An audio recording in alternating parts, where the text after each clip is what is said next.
Bonjour mesdames, messieurs et bienvenue à votre bulletin Infotémis du 7 mars 2023. Ici Francis Prudhomme, journaliste à TV Témis. Il me fait plaisir d'être avec vous pour vous informer de l'actualité témiscamienne. Cette semaine à Infotémis, reportage sur le carnaval de Lorrainville, la maison Les Quatre Saisons fait l'acquisition d'une nouvelle résidence, performance artistique Les Ressacs, bilan de fin de saison des Pirates de Ville-Marie et bien d'autres nouvelles. C'est avec beaucoup de tristesse que toute l'équipe de TV Témis a appris le décès d'une figure emblématique du domaine des médias au Témiscamingue. M. Yvon Larivière s'est éteint le 1er mars dernier à l'âge de 92 ans. M. Larivière a fait ses débuts à CKVM à titre d'animateur en 1956, poste qu'il a occupé pendant une douzaine d'années. Après un passage dans le monde municipal, M. Larivière est revenu à la radio comme directeur général de CKVM de 1979 à l'an 2000, où il a pris sa retraite. La grande famille des médias témiscamiens perd donc un de ses plus grands ambassadeurs. Le carnaval de Lorrainville était de retour en force cette année après quelques éditions plus modestes en raison de la pandémie. Tenue sur 2 week-ends, la 58e édition de l'événement aura su répondre aux attentes des festivaliers. En effet, lors de sa première fin de semaine, les amateurs de musique ont été servis avec les prestations des groupes Yellow Molo et Alter Ego pendant le souper-spectacle du 18 février. La veille, une soirée de contes et légendes mettant en vedette Guillaume Beaulieu et Martin Bernard s'est tenue dans la galerie hivernale située dans la forêt derrière la Ribouledingue. C'est là que les visiteurs sont plongés dans un monde féerique regroupant des œuvres des artistes Francine Plante, Émilie Bécoté, Caroline Rondeau, Colette Jacques et Christian Paquette. Finalement, le 25 février était consacré aux activités extérieures. Sur place, jeux gonflables, courses de motoneige antique, zumba, eurobungee, glissade et promenade en petit train étaient offerts aux visiteurs. En plus, cette année, une nouveauté, le curling humain offrait la possibilité aux organismes de la région de récolter des fonds pour une bonne cause. TV Témis était sur place et y a rencontré le président du comité organisateur, Simon Gélina. Donc, avec beaucoup de plaisir que je me trouve au carnaval de Lorrainville en compagnie de son président du comité organisateur, Simon Gélina. Simon, j'aimerais que tu m'expliques dans un premier temps l'importance du carnaval pour la municipalité de Lorrainville. Bien, écoute, pour la municipalité de Lorrainville, c'est une vitalité, c'est un dynamisme qu'on apporte au sein de la communauté. Tous les commerces en bénéficient, tout le monde. Écoute, pendant 2 semaines, Lorrainville est vivant plus que jamais. Parle-moi un peu de en quoi l'édition cette année se distingue des autres des éditions précédentes. Bien, premièrement, c'est sûr qu'on est en un retour de programmation normale, fait que c'est ce qui nous distingue. On recommence doucement, parce qu'on veut pas, après 2 ans d'années pas à la normale, on recommence, puis c'est ça, tout ce qui est activité extérieure, du moins, on y allait plus doucement. Mais en même temps, on est bien content de ce qu'on a à offrir cette année avec les nouveautés qu'on avait. Fait que, on est très, très heureux. C'est sûr qu'on a encore la galerie hivernale qui est là cette année dans la forêt juste à côté de moi. La super spectacle avec les shows, on a 800 personnes dans la salle, hyper heureux. Des groupes super. Alter Ego était sur la coche. Fait qu'on est vraiment heureux de tout ça. Et justement, parlons un peu sur quoi vous avez misé cette année, sur quoi on misait pour notre programmation 2023, Simon? C'est sûr qu'on misait sur notre soirée super spectacle parce que c'est un retour qu'on n'espérait plus. Parce qu'on se disait on ne pourra plus jamais ramener un souper comme ça avec autant de personnes dans une salle. On s'est dit après 3 ans d'arrêt. Mais c'est pour ça qu'on s'est dit hey, on peut le faire, go, on y va, puis on met des bons groupes, puis on veut que les gens aient vraiment du fun. Et justement, parle-nous un peu, un petit mot sur le spectacle 18 février. C'est mettant en vedette le Yellow Molo et Alter Ego. Comment tu as apprécié ces spectacles musicaux-là, cette soirée-là, Simon? Écoute, Yellow Molo, avec le tournée 20 ans plus tard, c'est le tournée de fin. Puis ils nous ont ramené le succès des années, des 20 dernières années. Puis aussi des chansons un peu plus traditionnelles, un peu de tout, vraiment bien mélangé. Fait que ça a su apporter les gens dans le party. Puis après ça, bien, avec Alter Ego, ils étaient 10 sur scène, changement de costume et dans tous les genres de musique. Les gens étaient satisfaits. Il n'y a personne qui n'a pas aimé ce groupe-là. Et justement, Simon, comment on sélectionne les artistes qui vont venir performer au carnaval? Bien, on veut vraiment quelque chose de festif. On veut que les gens dansent. Premièrement, on est reconnu pour ça. On veut des groupes où les gens vont danser. Fait qu'avec des groupes comme Alter Ego, ça, c'est certain que c'est comme ça qu'on va aller chercher. Premièrement, c'est sûr qu'on va finir la soirée avec un groupe toujours dans ce style-là. Première partie, des fois, ça, on est assez quand même...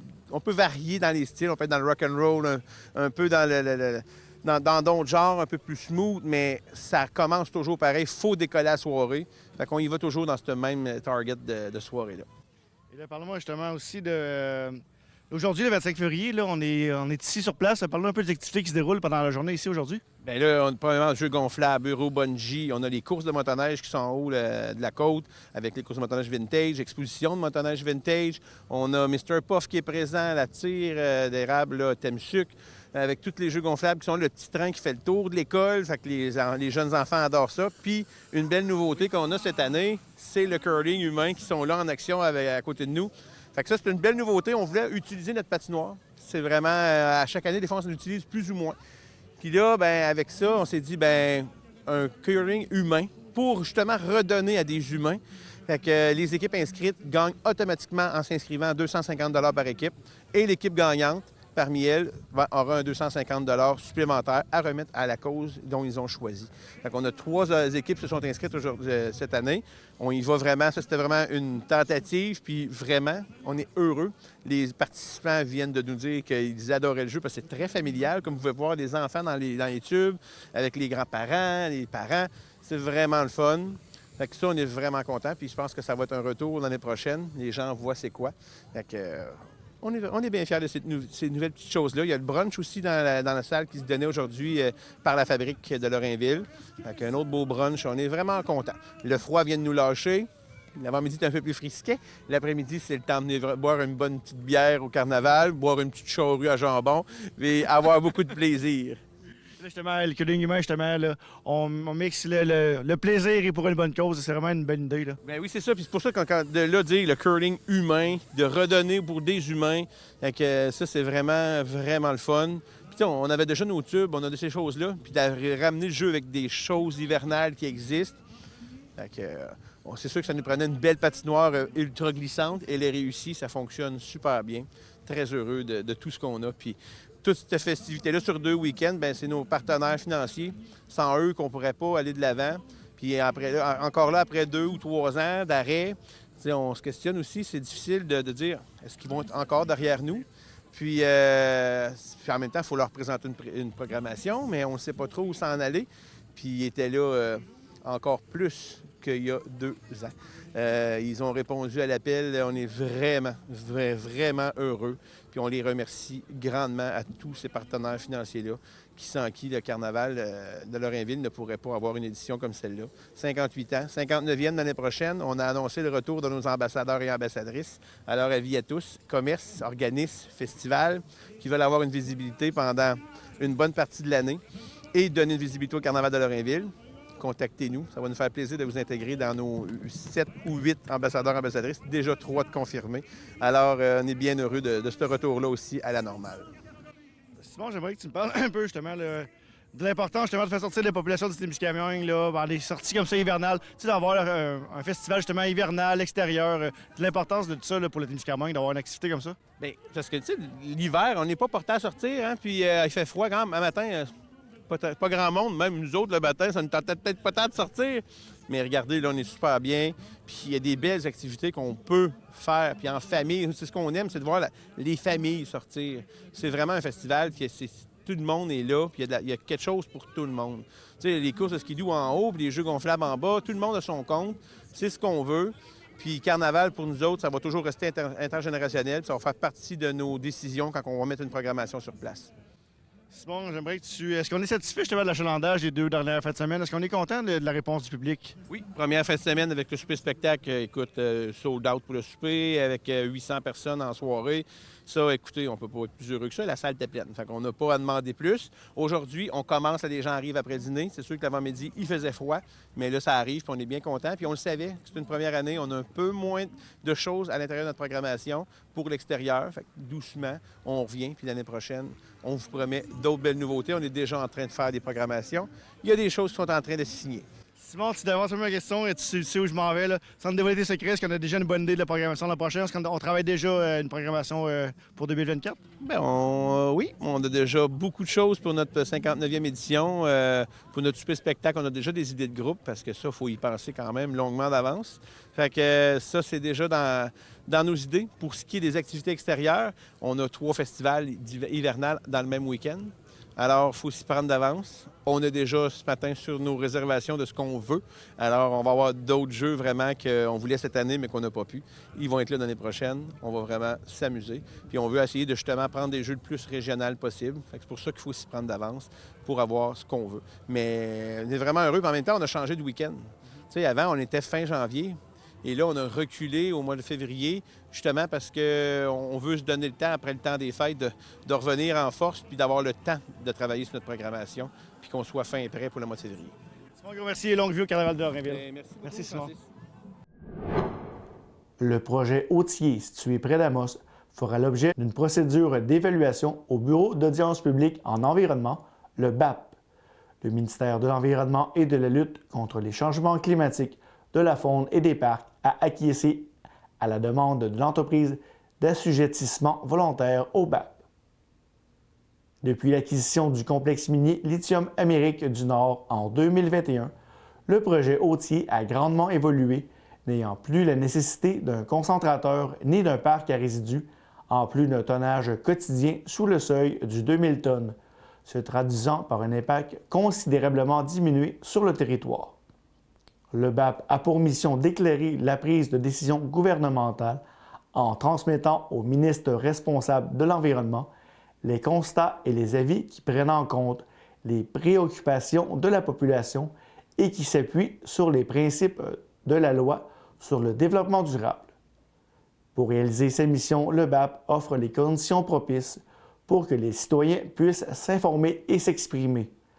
À cette fin, il veille à ce que toute l'information disponible et pertinente soit rendue publique. Les constats et avis de ces commissions d'enquête sont le fruit d'une analyse rigoureuse qui intègre les enjeux écologiques, sociaux et économiques. Toujours concernant le domaine minier, Québec accorde une aide financière de plus de 125 000 $ à Sayona Québec pour un projet dans la filière batterie. Cette somme vient appuyer la réalisation d'un projet de recherche sur l'optimisation d'un nouveau procédé de production d'hydroxyde de lithium de haute pureté pour l'utilisation dans les véhicules électriques. Ce projet s'insère dans la volonté du gouvernement d'électrifier le transport pour réduire la production de gaz à effet de serre. Le projet de Sayona est évalué à 317 000 $ a pour but de tester en laboratoire l'efficacité du nouveau procédé de l'entreprise Integrated Carbon Sequestration Pty Ltd sur du minerai de spodumène de l'Abitibi-Témiscamingue. Contrairement au procédé traditionnel à l'acide sulfurique, ce nouveau procédé utilise de l'acide nitrique, ce qui réduit les dépenses en produits chimiques et la production de rejets. De plus, tous les produits chimiques sont recyclés. La maison Les 4 Saisons s'est portée acquéreur d'une nouvelle maison à Ville-Marie avec l'objectif d'en faire une résidence dotée de chambres locatives pour les personnes vivant avec des problèmes de santé mentale. La maison pourra accueillir 6 personnes pour un séjour de transition où une intervenante viendra s'assurer du bon déroulement des choses selon les besoins de la clientèle. Un projet qui viendra répondre à un besoin sur le territoire, selon la directrice de la maison Les 4 Saisons, Linda Cloître. Cette dernière nous donne tous les détails du projet à l'occasion d'une entrevue réalisée sur les lieux de la future maison. Donc, bonjour Linda, peut-être commencer par te présenter pour nos téléspectateurs et ton rôle pour la Maison Les 4 Saisons. Bonjour, Linda Cloître, la directrice à la Maison Les 4 Saisons du Témiscamingue. Explique-nous où est-ce qu'on se trouve aujourd'hui, Linda. Où est-ce que tu nous as invités ce matin? Je vous ai invité dans la nouvelle résidence qui a été achetée par la Maison Les 4 Saisons pour développer le projet d'hébergement supervisé pour les adultes en santé mentale. Donc, peut-être justement nous expliquer, là, premièrement, tu es en poste depuis combien de temps ici à la Maison Les 4 Saisons, Linda? Ça va faire 1 an et demi que je suis en poste comme directrice à la Maison Les 4 Saisons, dans le fond depuis juillet 2021. Et tout plein de projets là, se développent pour la maison depuis. Et peut-être nous parler, les gens qui connaisseraient moins cet organisme-là, quelle est votre mission exactement à la Maison Les 4 Saisons, Linda? C'est une maison d'hébergement pour les adultes en santé mentale qui souhaitent vivre une période de réadaptation, donc pour venir travailler là, certains aspects de leur vie quand ils vont moins bien, en groupe. Parce que dans le fond, c'est une maison là, qui peut accueillir 6 personnes pour de la réadaptation, avec un intervenant toujours présent sur les lieux. Et puis là, nous expliquer justement, là, on doit mettre sur pied une résidence dotée de chambres locatives pour les personnes qui vivent avec des problèmes en santé mentale. Expliquer plus en détail là, en quoi ça consiste exactement le projet là, qu'on parle aujourd'hui. Mais c'est comme un deuxième volet au service que je viens de mentionner, qui est un petit peu plus loin dans le cheminement, dans le fond de la personne. Ça va vraiment être une maison de chambre, donc à louer, pour les personnes adultes, évidemment, qui ont un problème de santé mentale, mais qui, en ce moment, on ressent le besoin d'avoir du soutien d'un intervenant moins régulier, parce que nous, dans notre phase au niveau de la réadaptation, il y a un intervenant présent tout le temps. Là, c'est de la supervision avec un intervenant qui est là environ une fois par semaine, dépendamment du besoin là, de la personne. L'intervenant va se moduler là, aux besoins. Donc, qui est plus près de retourner dans un logement plus autonome, donc dans un logement privé là, que tous et chacun, là, on a accès. Et puis, on est ici, là, c'est pas mal vide, mais quelles rénovations vont être faites là, pour adapter justement pour votre clientèle? Est-ce qu'il y a des rénovations particulières qui sont... Oui, mais c'est des rénovations qui sont quand même mineures, là, mais on devait là, faire quelques espaces supplémentaires, justement pour un bureau d'intervenant. Il y a quelques petites rénovations mineures à faire pour, après ça, pouvoir accueillir nos premiers locataires. Et puis, est-ce que ça part d'un besoin que vous constatez justement sur le territoire là, d'avoir une maison comme celle-là? Oui, dans le fond, au Témiscamingue, on n'a pas de logement supervisé pour les gens qui ont un problème de santé mentale. Ça, c'est déjà un besoin là, qu'on sentait là, depuis mon arrivée en poste. On y revient, là, je sais que je répète ce que vous avez déjà entendu dans les médias, mais avec l'inflation, le taux de la vie, les prix de logement, hein, tout le monde, même au Témiscamingue, on vit ça, là, des logements beaucoup plus élevés. Un taux de vie, là, faire l'épicerie, on est tous au... Hein, on le voit là, quand on y va. Fait que tout ça fait en sorte que notre clientèle qui a un problème de santé mentale, qui vit la plupart du temps une vulnérabilité ou une précarité au niveau monétaire, ça devient de plus en plus difficile de se loger. Fait que quand on trouve un logement qui est abordable pour ces personnes-là, ce qu'on veut, c'est qu'ils vivent une réussite puis qu'ils puissent vivre dans ce logement-là longtemps.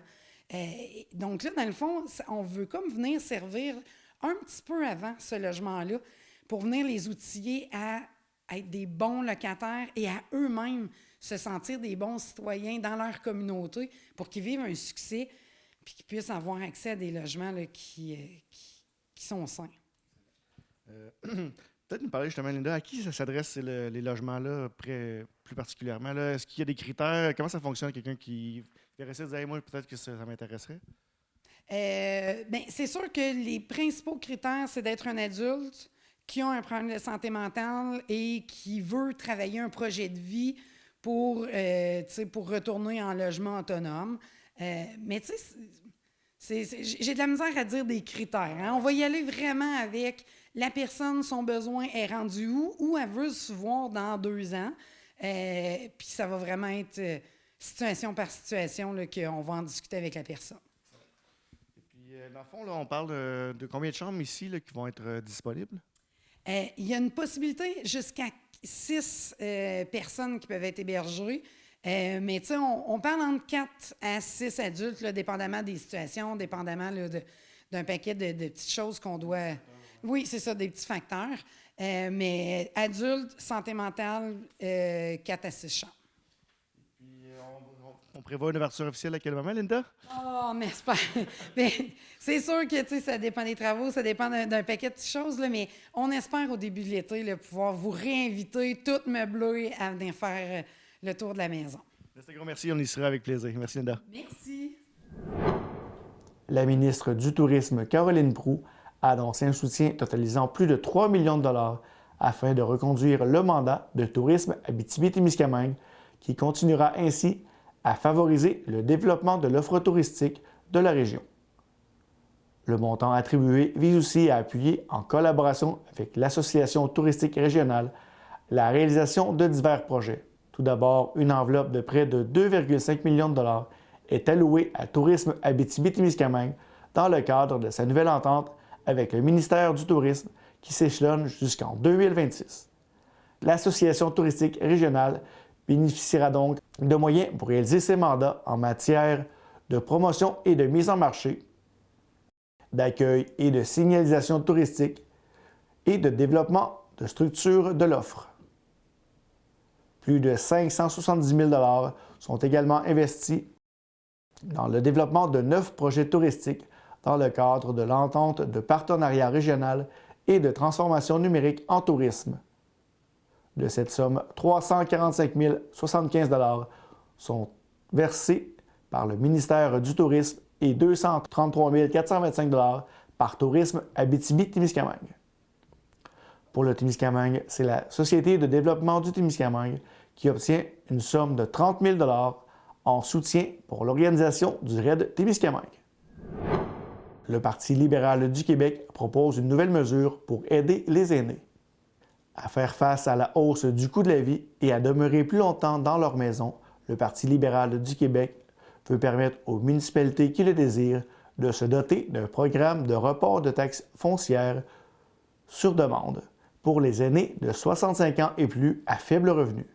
Il s'agit donc de modifier la loi pour que les municipalités québécoises, à l'instar des municipalités de 8 autres provinces canadiennes, puissent se doter d'un tel programme si elles le désirent.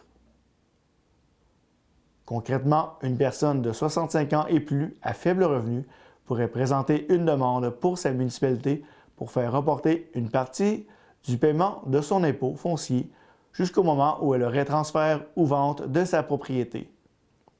Il s'agissait d'ailleurs d'une demande de l'Union des municipalités du Québec en 2019. Culture. L'IRESAC se veut une création originale mélangeant à la fois le théâtre et la performance artistique.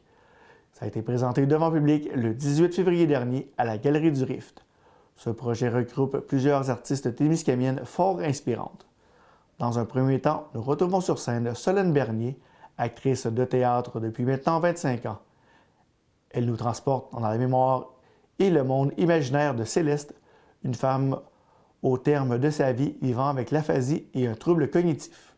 Pour l'épauler sur scène, Solène Bernier pouvait compter sur la présence de Sophie Lessard, Audrey Dulon-Bérubé et Chloé Beaulé-Poitras qui ont contribué au décor, costumes, éclairage et à la technique pour faire de l'œuvre un spectacle à voir. D'ailleurs, TV Témis est heureuse de pouvoir le diffuser prochainement sur ses ondes. Donc, Solène, on est devant le décor de la pièce performative Les Ressacs. J'aimerais que tu nous expliques un peu là, ton rôle dans tout ce projet-là. Là. Quel était ton rôle principal dans ce projet-là? Bien, en fait, on pourrait dire que je suis directrice artistique parce que, dans le fond, ça vient d'une demande au Conseil des arts et des lettres du Québec. Là. C'est une demande de bourse qui a été acceptée. Donc, je suis comme l'initiatrice du projet. Là. Des fois, j'aime dire c'était l'idéatrice ou qui a l'idéation, en tout cas, parce que je trouve que ça englobe beaucoup de choses. Après ça, bien évidemment, je suis allée chercher des personnes en qui j'avais vraiment confiance, puis qui pourraient embarquer dans le projet, là, parce que bien, c'est un projet particulier, en fait, là, tu l'as dit, c'est performatif. Bien, en fait, c'est une performance artistique, c'est sûr, mais il y a une partie théâtrale parce que je viens du théâtre, là, ça fait quand même 25 ans que je fais du théâtre, mais j'avais le goût d'aller ailleurs. Pourquoi? Parce que quand ça fait des années, je vais peut-être faire du coq à l'âne un peu, là. Ça fait des années que je peins aussi, en dilettante que j'appelle, là. Ça fait des années que je peins, puis dans ce mouvement-là, je me retrouve vraiment, j'arrive beaucoup, ça m'aide à me concentrer, ça m'apaise et tout ça. Je suis pas dans justement la performance ou je me demande pas la perfection, tout ça, tu sais, puis je me dis, hey, j'aimerais ça en théâtre quand même atteindre cet état-là, admettons, de ne pas toujours penser aux résultats, à ce que ça va provoquer comme émotion, ou d'y aller d'une façon plus intuitive puis plus spontanée. Et là, je suis allée voir mes amis qui fonctionnent comme ça. Je suis avec Audrey Dulong-Bérubé, qui est vraiment une fille instinctive. Je suis avec Sophie Lessard, qui est dans l'intuition, puis Chloé, qui est notre exploratrice en chef. Alors, je me retrouvais dans une belle équipe où j'ai pas eu trop à expliquer où est-ce qu'on s'en allait. Ah oui, dernière chose sur la performance, c'est que ça faisait plusieurs années que je me disais, ceux qui font de la performance, ce sont les artistes en art visuel. Depuis longtemps. Puis là, je me disais, mais pourquoi en théâtre, on ne fait pas de performance?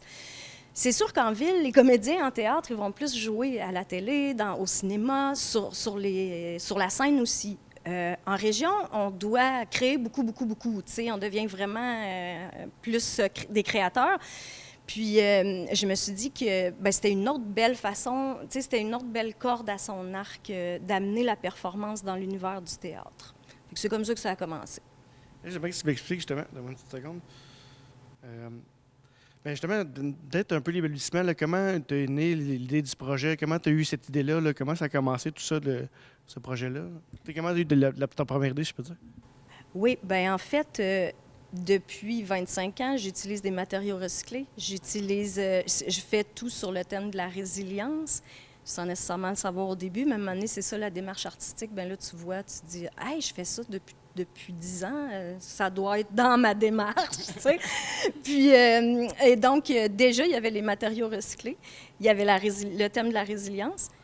On a utilisé une méthode qui s'appelle les cycles repères. C'est comme juste une boucle qui tourne, là, mais tu as des éléments de départ. Notre élément de départ, c'était une tête de marionnette de personnes âgées.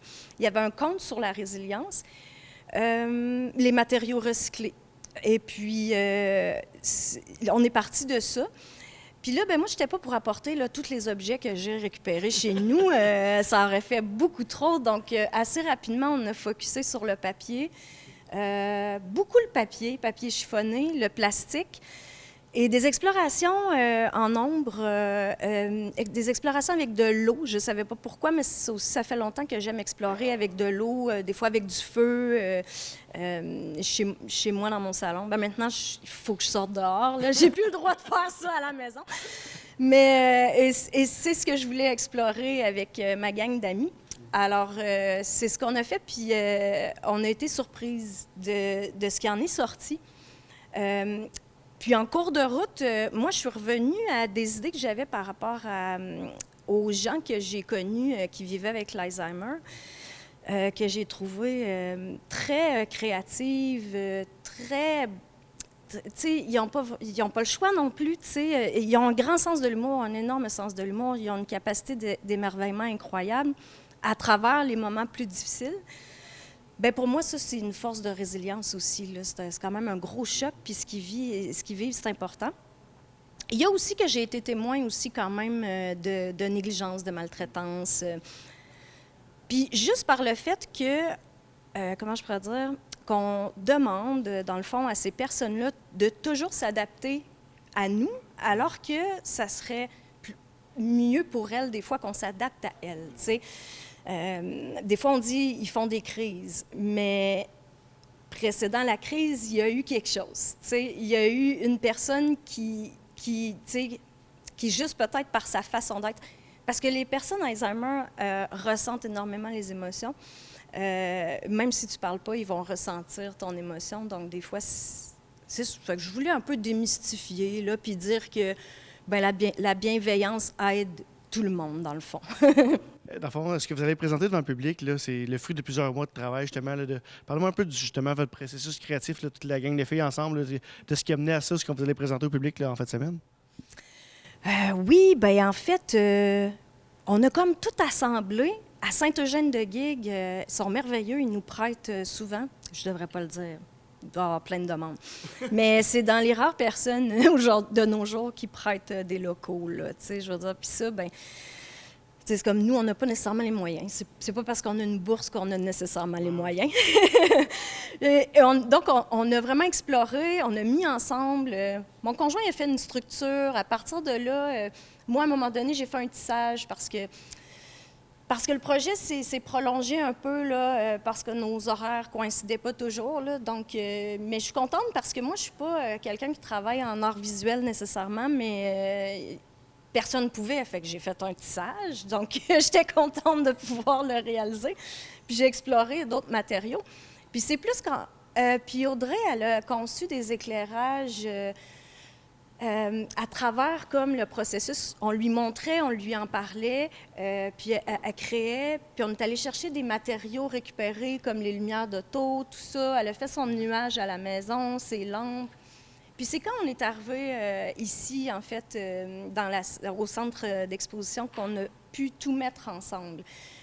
Chloé a réalisé les grands papiers, on est allé chercher des souches, puis vous allez voir les explorations de Chloé avec les...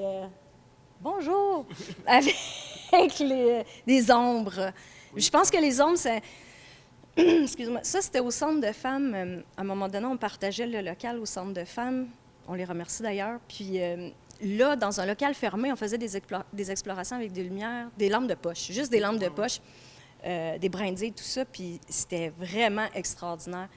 Puis c'est là-dedans qu'on voulait aller, tu sais, dans l'émerveillement de l'enfant aussi. Puis de se mettre dans la peau de cette femme-là, Céleste, qui est apparue, cette femme âgée qui vit avec l'aphasie et l'Alzheimer, de t'imaginer que c'est elle qui avait créé tout ce qu'il y a dans le décor, en fait. Okay. Fait que là, on n'allait pas dans la perfection, on allait dans l'imperfection exprès, tu sais, d'où le terme du théâtre brut. Parce qu'il existe de l'art brut, fait qu'on a dit on va faire du théâtre brut. Puis là, ça a l'air bien compliqué, tu sais, mais c'est très simple, en fait. J'aimerais que Solène, tu nous expliques un peu les ressacs. Qu'est-ce que ça signifie? C'est quoi ce titre-là? Oui.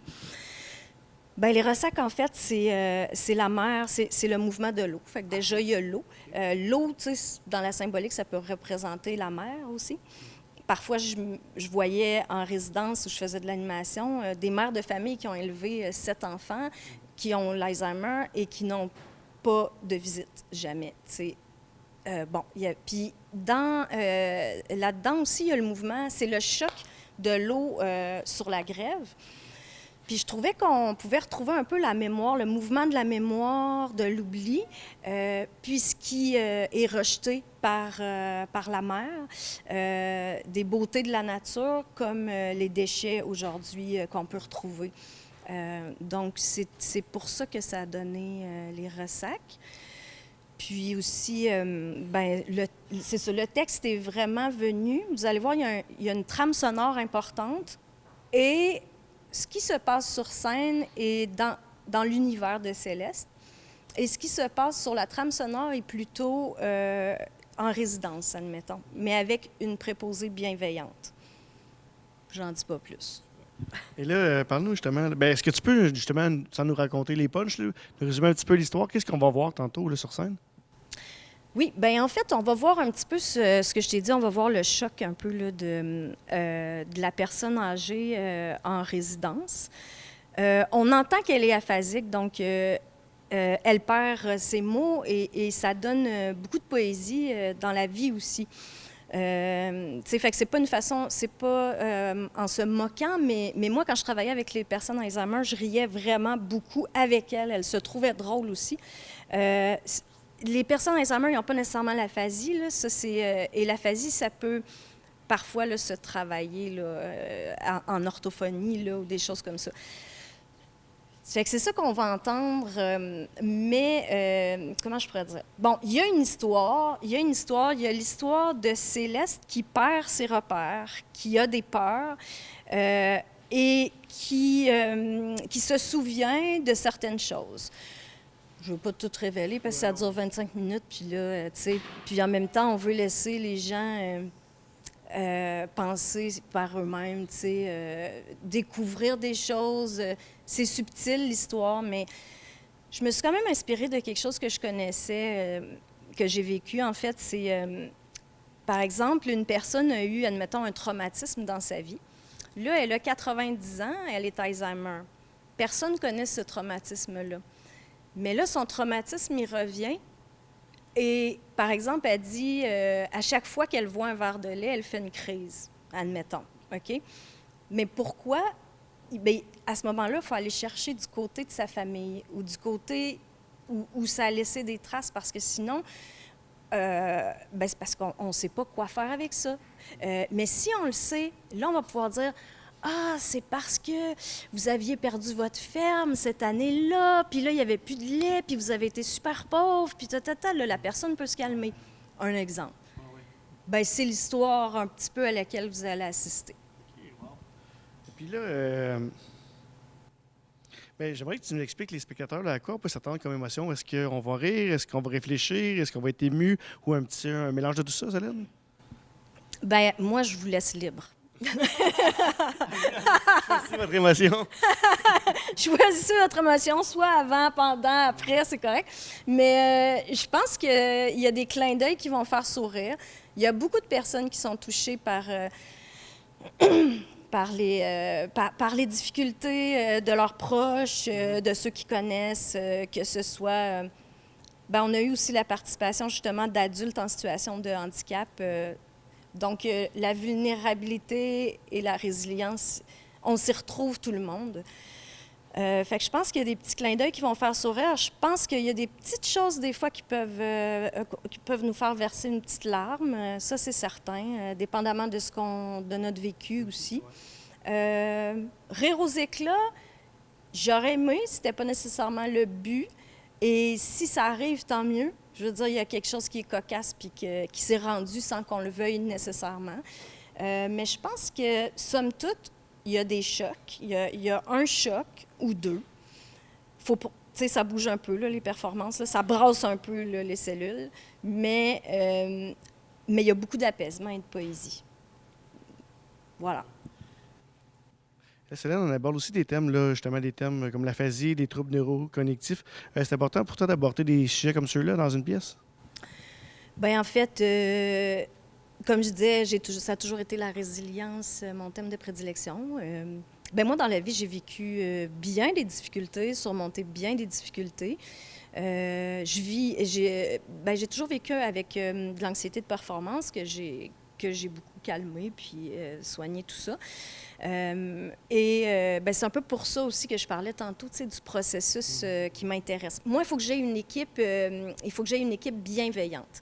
Je trouve que dans la vie, bien que dans le fond, tout le monde a un fond comme sensible et tout ça, mais on arrive au travail et là, on se transforme tout en espèce de directeur qui connaît tout ou tu sais, je trouve qu'il y a il y a comme un conflit entre ce qu'on est à l'intérieur de soi, notre âme, et ce qu'on est comme des fois dans le milieu du travail ou dans le milieu social, tu sais. Tout ça en fait partie pour moi. Puis, c'est important de parler des gens, oui, vulnérables, qui sont toujours oubliés, en fait, par pratiquement tout le monde, puis la société, puis qui sont, dans le fond, une richesse incroyable, parce que quand on côtoie des personnes aussi résilientes, je veux dire, on comprend quasiment tout de la vie, là, tu sais. Je trouve que ça nous apporte vraiment beaucoup, tu sais, mais on prend pas le temps. Mais c'est ça, on est pressé. Puis le thème de ma pièce, c'est beaucoup aussi la métaphore entre la surconsommation, le fait d'acheter, jeter, puis le fait aussi de jeter ou rejeter les personnes qui sont plus rentables, tu sais, ou plus utiles pour la société, admettons. Il y a une représentation ce week-end. Est-ce qu'il y a d'autres représentations qui sont prévues dans les prochaines semaines, les prochains mois? Et si oui, où et quand? Mais on n'en a aucune idée. Parce que ben, une performance, des fois, c'est éphémère. Des fois, fait qu'on est encore dans ce questionnement-là. Dans le fond, cette semaine, on a continué à créer. Toute la semaine, même en étant installé au centre, c'était une résidence. Puis là, je pense qu'on va se poser la question après la représentation de samedi. Mais on va avoir de la vidéo, par contre. C'est ça, il y a la Fabrique culturelle qui vient nous rencontrer. J'étais vraiment contente parce que C'était la première fois depuis quand même. Tu sais, ça fait 25 ans que je fais ça, mais on est chanceux d'avoir cette visibilité-là. Puis vous, c'est le fun. Puis d'un montage, possiblement, ça se pourrait qu'on présente, dans le fond, le montage qu'on aura fait. C'est ça. Hélène, un gros merci, le mot de Cambronne, pour cette performance-là. Merci. Merci, Hélène. Le gouvernement du Québec invite les jeunes entrepreneurs agricoles de moins de 40 ans de toutes les régions du Québec à poser leur candidature au 8e prix de la relève agricole. Ce prix fait honneur à un jeune entrepreneur agricole ou à un groupe de jeunes entrepreneurs agricoles en production animale ou végétale qui se distingue par ses compétences, sa vision entrepreneuriale, ses approches innovantes, son implication dans la communauté et son engagement en matière de développement durable. Fait nouveau cette année, en plus du lauréat ou du groupe lauréat qui remportera une bourse de 7 500 $, le premier finaliste ou groupe de finalistes recevra aussi une bourse de 3 500 $. La période d'inscription s'échelonnera jusqu'au 9 juin prochain. Sport. Les Pirates de Ville-Marie ont conclu leur saison régulière au 2e rang de la Division Nord de la GMHL avec une fiche de 32 victoires et seulement 8 défaites en 42 parties. Une saison mémorable à bien des points de vue. En effet, sur la glace, plusieurs joueurs ont connu des saisons remarquables, se classant parmi les meilleurs de la Ligue. Des joueurs comme Jordan Rivière avec une récolte de 103 points en 41 parties, un nouveau record d'équipe. Olivier Lamotte, voté le joueur le plus utile de la Division Nord, et Étienne Bourque, nommé meilleur défenseur pour la Division Nord. Pour n'en nommer que ceux-là, ces joueurs, épaulés du reste de l'équipe, ont contribué à faire de l'édition 2022-2023 des Pirates une équipe dont les partisans de Ville-Marie ne sont pas près d'oublier. À la veille des séries éliminatoires, TVT Miss a rencontré le président de l'équipe Michel Roy et le directeur général et entraîneur-chef Marc-André Caron afin de faire un bilan de la dernière campagne. Donc, avec Michel Roy, président et propriétaire des Pirates de Ville-Marie. Michel, on est à moins d'une heure là, du premier match des séries éliminatoires. J'aimerais que tu nous expliques comment tu qualifies la saison 2022-2023 de ton équipe cette année. Ça a été, premièrement, sur le plan hockey, ça a été une année quand même assez exceptionnelle. On a battu un record, le plus grand nombre de victoires. Je pense qu'on a 32. Et puis, hors glace, sur la glace, les gars ont été vraiment exceptionnels. Donc, c'est vraiment une belle année. Au niveau de tout ce qui est organisation, on a eu beaucoup d'ouvrages à comme restructurer tout ça, vu qu'on tombait maintenant à moi et Françoise comme propriétaires seulement. Donc, on a eu beaucoup d'ouvrages à tout remettre ça à notre main, tout ça. Mais on est très, très satisfaits. Michel, là, tu l'as dit, une fiche gagnante, deuxième position dans la Division Nord, plusieurs joueurs parmi les meilleurs de la Ligue cette année. Qu'est-ce qui a fait le succès de l'équipe, à ton avis? Le DG. Je te dirais le DG, le coach, le recrutement. C'est pas juste pour cette année. Je regarde pour les prochaines années, on a des jeunes qui montent. Des jeunes, premièrement, qui jouent au hockey, qui sont pas assis sur le banc, mais qui sont sur la glace. Donc, nos jeunes jouent. On est transparent et équitable envers les jeunes. Puis, écoute, quand c'est à Ville-Marie, on a toujours un bon spectacle. Les jeunes se donnent. On a une équipe qui moi, j'appelle ça des petits pitbulls, là, sont toujours à pleine face. Même si ça dérange beaucoup l'adversaire, mais ils sont toujours à pleine face. Donc, vraiment une super année. Et parle-moi aussi, selon toi, quels ont été les moments forts cette saison? Quel moment tu vas retenir particulièrement de la saison 2022-2023, Michel? Bien, je te dirais, la surprise, on s'en attendait, mais Jordan Rivière, qui a une année exceptionnelle. Jordan Brière, quand il est là, écoute, il y a un impact. Étienne Bourque, qui était, tant qu'à moi, un des meilleurs défenseurs offensifs de la Ligue. On a Xavier Gagnon, qui est souvent dans l'ombre, mais qui est un excellent capitaine. Beaucoup de profondeur, énormément de profondeur. Et puis, justement, on parle aussi des matchs à domicile. On le sait, le 7e joueur, on aime ça, la foule à Ville-Marie. Est-ce qu'on est satisfait du taux d'audience cette année, des assistances au match local? Oui, vraiment. L'après-COVID, on est chanceux. Les gens reviennent à l'aréna. Ça a été très difficile, on ne se le cachera pas, de faire connaître les Pirates. Les nouveaux joueurs, tu sais, on était quand même pendant 1 an ou 2 que les gens venaient pas trop à cause des vaccins, à cause du COVID. On ne pouvait pas faire d'événements hors glace. Puis là, les gens commencent à connaître les joueurs, tout ça. Puis il y a un bel engouement. Puis écoute, on a des partisans puis des familles de joueurs exceptionnels qui s'impliquent, qui restent après les matchs, qui suivent sur la route. On a eu un autobus à Témis, même si le match n'avait aucune importance sur le classement. Tu sais, les partisans sont derrière nous. Donc, ça nous pousse un petit peu dans le dos tout le temps. Même si des fois, c'est un petit peu plus difficile, ça nous pousse à vouloir aller un petit peu plus loin. Michel, tu en as parlé aussi, vous avez organisé plusieurs événements en marge des matchs comme tel. Voyage d'autobus des gens de l'Est pour venir ici à Ville-Marie, d'autobus justement de Ville-Marie pour aller à Témiscamingue. Je pense aussi là, un partant hawaïen, la soirée pneus GBM et j'en passe. Michel, c'était important justement de remettre là, de l'événementiel à travers l'équipe, plus que du match de hockey. Bien, je pense que oui. Pour nous, dans l'aréna, ça apporte un peu d'ambiance. C'est surtout hors de l'aréna. Tu sais, après ça, on s'en va, exemple, au Louise, par exemple.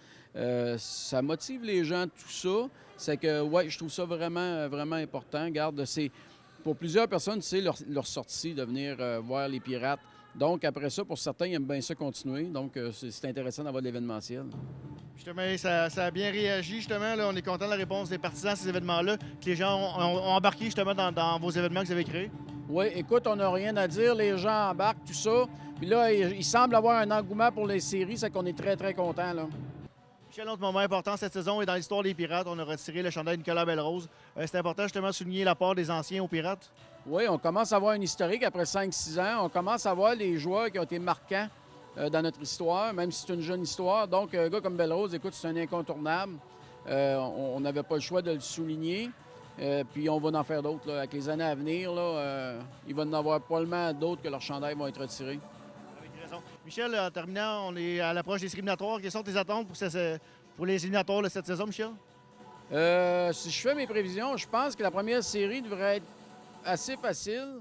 La deuxième, si on se rend là, parce que tu sais, j'ai des projections contre Meaford, on va avoir droit à des bonnes séries. Puis si on se rend encore plus loin contre les Rattlers, ça va être des très, très bonnes séries. Donc, je suis confiant. Si l'équipe est là, sur notre glace en plus, on a l'avantage de la glace pour les 2-3 premières séries, on est dur à battre à domicile. Donc, je suis très confiant. Michel, merci beaucoup et bonne excellente saison et bonne chance en série, Michel. Donc, j'ai le bonheur de me retrouver avec Marc-André Caron, entraîneur-chef et directeur général des Pirates de Ville-Marie. Marc-André, on a clos la saison régulière avec de belles façons. Une belle saison, le court année de succès. Comment tu as vécu cette saison 2022-2023 des Pirates? Bien, ça a été super, là, comme tu dis, couronné de succès. On a eu plus de victoires dans l'histoire des Pirates, là, plus de points aussi dans une saison régulière. Fait que c'était super plaisant là, à ce niveau-là. Les performances ont bien été. Puis la foule était de retour là, comparativement à l'année passée avec la COVID. On était limité à 250. Là, l'ambiance était de retour, tout ça. Donc, ouais, vraiment une belle saison. Et là, parle-moi justement, là, est-ce que c'est au-delà de tes attentes, une saison comme celle-là, ou c'est ce que tu avais un peu prévu? Comment tu analyses ça un peu? Là? Ouais, bien, c'est difficile de se faire des attentes vraiment de performance parce que, tu sais, d'une année à l'autre, des fois, tu penses que tu vas être dans les meilleures équipes. Finalement, c'est plus difficile. Mais l'important, c'est la façon que tu travailles puis la façon que l'équipe travaille ensemble. Puis je pense qu'on joue quand même selon notre potentiel. Donc, les résultats sont là. Fait que puis, tu sais, aussi, quand tu dis tes attentes, c'est toujours difficile de savoir parce que les autres équipes, tu les connais pas. Où est-ce qu'ils en sont? Plusieurs joueurs européens dans la Ligue. Fait que c'est tout le temps difficile de vraiment calibrer tout ça. Mais on savait qu'on avait une bonne équipe. Puis je pense qu'on l'a prouvé là, cette saison. Exactement. Et là, parle-moi justement, là, quelle était, à ton avis, la clé du succès cette année? Une cohésion entre les vétérans et les jeunes. C'est vraiment ça. Les jeunes, ils poussent, ils font ce qu'ils ont à faire. En entraînement, ils sont super. Dans les matchs aussi, ils font des... T'sais, on a une belle relève là, dans les Pirates. Là. Nos 2004, ils font une belle job. Nos vétérans ont fait la job. Des gars qui étaient là l'année passée, qui ont eu des bonnes saisons l'année passée, cette année, ils ont vraiment pris un step. Là. On peut parler de Rivière, Lamotte. Lamotte a gagné MVP dans la division Nord, dans la Ligue. Fait que, il a été voté comme étant le joueur le plus important en équipe, c'est quelque chose. Étienne Bourque, même chose à la défense. Puis, Jordan Rivière avec 103 points, comme on avait dit. Fait que, il y a beaucoup des joueurs de l'année passée qui ont vraiment step up. Puis les vétérans qui se sont ajoutés, parce que c'est des nouveaux Pirates, mais c'est des vétérans quand même au hockey, là, comme Brière, puis à Dylan Henry via Transaction, qu'eux autres sont venus mouler tout ça. Puis on a eu là, quand même, il était chanceux quand même de convaincre Xavier Gagnon de venir avec nous cette année. Il est devenu notre capitaine, un leader incontesté, un joueur constant. Tu sais, des Xavier Gagnon, t'en as jamais trop d'une équipe. Malheureusement, ça pousse pas partout, mais quand t'en as un comme ça, t'es vraiment content. Et là, parle-nous justement, Marc-André, on l'a dit, là, plusieurs joueurs là, qui se sont signalés parmi les meilleurs de la Ligue. Écoute, là, j'imagine que ça rend fier d'avoir recruté ces gars-là. Oui, tout le temps, toujours fier, mais tu sais, oui, il y a une partie qui nous appartient, mais c'est vraiment eux. C'est toujours eux qui font ce qu'ils ont à faire. Il y a des choses qui ont été sous-estimées, je pense, comme l'évolution d'Émile Beausoleil comme gardien de but. Lui, il est arrivé avec ses petits souliers il y a 2 ans comme 3e. Aujourd'hui, c'est un excellent gardien. Là. C'est dans les bons gardiens de la Ligue. Puis aussi, il s'est fait pousser par un jeune comme Maximo Odette. Fait que, tu sais, il y a des belles surprises. Oui, des fois, c'est bien beau d'avoir repéré les gars, mais après ça, qu'est-ce que les gars font? Bien, ça leur appartient. Puis je pense qu'ils ont fait des belles choses. Et là, parle-nous justement là, de certains de ces joueurs-là. Là, je pense qu'il y a des joueurs, là, comme on dit, Étienne Bourque, Jordan Rivière, Olivier Lamotte, la lutte, si tu pourrais continuer. Parle-moi un peu de la part de certains de tes piliers. Là. Oui, bien, comme on disait, offensivement, c'est sûr qu'ils ont amélioré leur game. Défensivement, il y a des joueurs qui sont rendus pas mal meilleurs.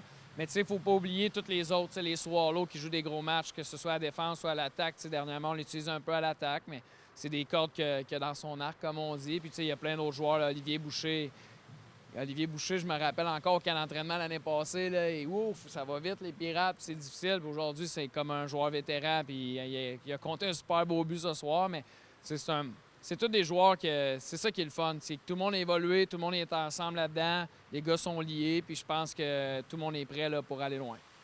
Et là, parle-moi également, là, quel moment là, tu vas retrouver cette saison? Quels sont, à ton avis, les moments forts, là, que ce soit des victoires importantes, des moments où tu étais vraiment fier de tes joueurs? Dans l'adversité, dans certains matchs où est-ce qu'on a tiré de l'arrière, on a trouvé des façons de gagner des matchs. Ici contre les Rattlers, ici contre les Bulls, où est-ce qu'on perdait par un but en troisième, on marque des buts. Contre les Titans, c'est sûr qu'on a eu des résultats très positifs. Là. On a quand même gagné 7 des 8 matchs. Mais même un match où est-ce qu'on tirait de l'arrière, qu'on n'était pas sûr, finalement, à un moment donné, on savait qu'on faisait les bonnes choses. Personne n'a paniqué là-dedans. Fait que je pense que ça, c'est du bon bagage à garder pour les séries parce que c'est des choses qui vont arriver. De l'adversité, des scores, des games que ça ne tourne pas sur ton bord, bien, ça va arriver. Fait qu'il faut que tu fasses vite puis il faut que tu trouves une façon de gagner. Et là, parle-moi également, là, écoute, j'aimerais peut-être un petit mot sur un retour important, cette fois-ci derrière le banc. Écoute, on a ramené celui de Nicolas Antonov. Peut-être m'expliquer là, pourquoi c'est important de le revoir derrière le banc avec toi qui fasse un retour? Bien, Nicolas, c'est un excellent entraîneur. Là, je veux dire, il a beaucoup de bagages au hockey. Il a quand même joué plusieurs années dans la Ligue Magnus en France, qui est le meilleur niveau français. C'est ça, avec les défenseurs, il est super bon. C'est un gars qui est calme, qui prend ses responsabilités à cœur, que les gars l'adorent aussi. Fait que, puis je pense que niveau personnalité, ça a toujours été un bon fit avec moi. Moi, Nico, je l'adore comme personne aussi, au-delà du coach. Fait que je pense que nos valeurs, ils se touchent bien, puis je pense qu'on se complète bien. Là. Et là, on vient d'amorcer ce soir, c'est le premier match des séries éliminatoires. Parle-moi un peu de tes attentes, justement, là, pour ces séries. On vise, tu sais, tu vas me dire, une série à la fois, un match à la fois. Mais est-ce que j'imagine qu'avec une deuxième position, on a quand même des attentes élevées? Probablement les mêmes que toi. Là. Les attentes, on va y aller une fois, une à la fois, puis c'est vraiment ça, mais c'est sûr. C'est ça. Ben oui. Ben puis c'est normal, l'objectif, ça a été ça dès le début du camp d'entraînement, c'est on veut se rendre au bout. C'est vrai, il y a beaucoup d'étapes avant de se rendre là. Là, il y en a moins parce qu'il reste à peu près rien qu'un mois de hockey dans le meilleur des mondes, mais on verra. Mais c'est sûr que mon objectif personnel puis l'objectif des gars qui sont dans la chambre, c'est pas genre on fait une ronde, c'est pas pire. On veut aller jusqu'au bout. Et là, parle-moi, en terminant, Marc-André, ce soir, c'est le premier match, justement, de la première ronde. On accueillait les Rockhounds de Bancroft. Une belle victoire convaincante de 9-3. Parle-moi, juste en terminant ce match-là. Oui, on a joué correct. C'est pas un grand match. C'est plate à dire quand tu dis que tu as gagné 9-3. Mais il y a des petites choses qui m'achalent un peu. Mais overall, on a quand même bien travaillé. On a été premiers sur la rondelle. On a toutes les choses de base. On était en avant d'eux. Fait qu'on a remporté le match. Puis on va essayer de répéter ça demain pour terminer la série. Puis après ça, on aura un autre défi devant nous. Merci beaucoup. Une excellente chance pour la série. Merci. Marc-André. Je vous invite à être des nôtres ce mercredi 18h pour votre télébingo à l'antenne de TV Témis. C'était Francis Prudhomme, journaliste à TV Témis. Je vous invite à communiquer avec moi pour toute information d'intérêt public ou pour nous partager vos événements à venir. Par téléphone au 819-723-2814 ou par courriel à l'adresse journaliste@témis.tv. Merci de votre attention et bonne semaine à l'écoute de TV Témis. Au plaisir.